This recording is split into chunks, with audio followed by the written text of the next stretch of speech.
हमारे वज़रा ने press conference करते हुए कहा कि मुश्किल फैसले करने पड़ेंगे।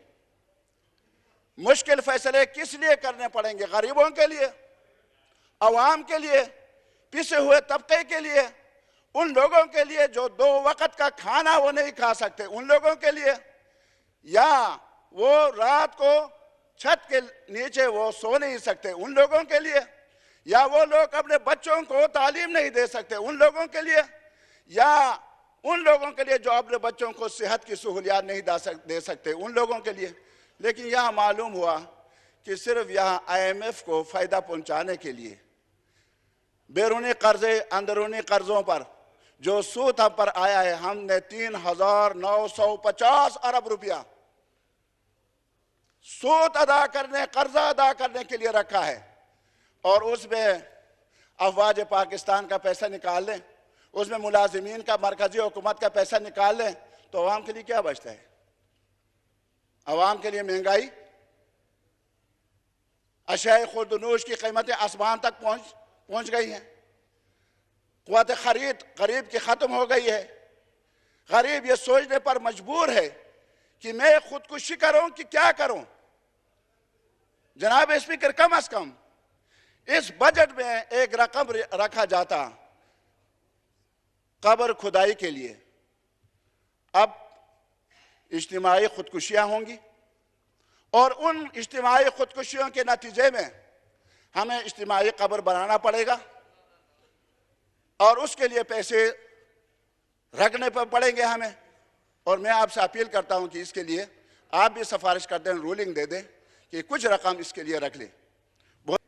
यहाँ मेरे भाई जो इस वक्त हुकूमत में हैं, वोट को इज्जत दो के नारे लगा रहे थे।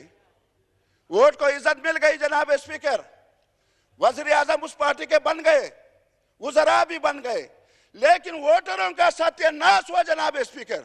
वोटर तबाह हो गए, वोटर बहरे उक़यानूस में गर्क हो गए।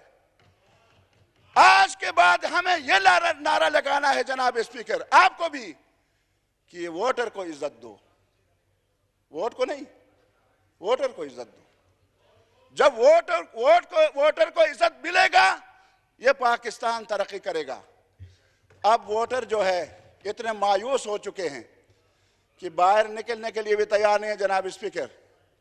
आप पर और मुझ पर उनका एतमाद नहीं है, सियासी पार्टियों पर एतमाद नहीं है, मुख्तलिफ हुकूमतों पर उनका एतमाद नहीं है। वो कह रहे हैं कि हर हुकूमत के दौर में हमने मुर्दाबाद भी का नारा लगाया, जिंदाबाद का नारा भी लगाया, हमने जुलूस निकाले, जेल भी हम गए, मार भी खाए, सब कुछ किया, लेकिन होता कुछ भी नहीं है। दिन ब दिन कीमतें बढ़ती जा रही हैं, हमारे इस्तिताअत से चीज़ें निकलती जा रही हैं।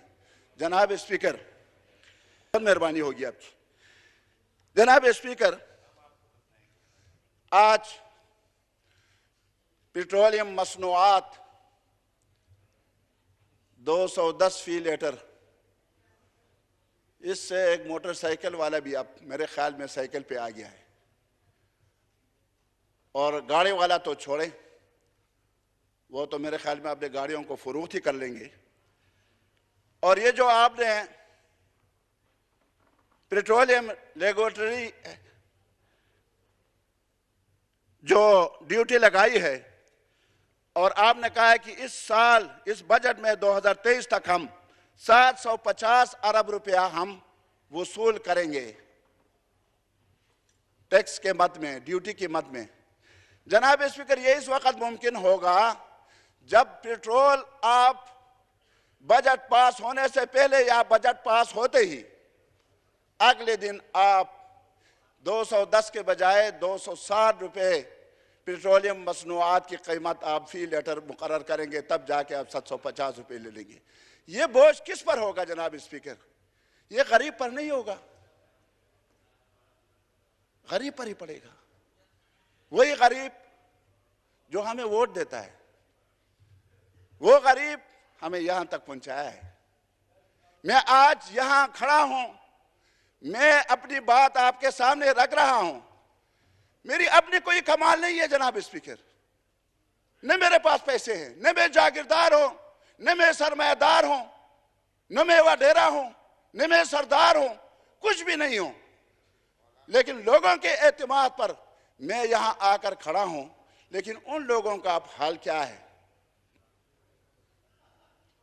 वो लोग जो वोट हमें देते हैं,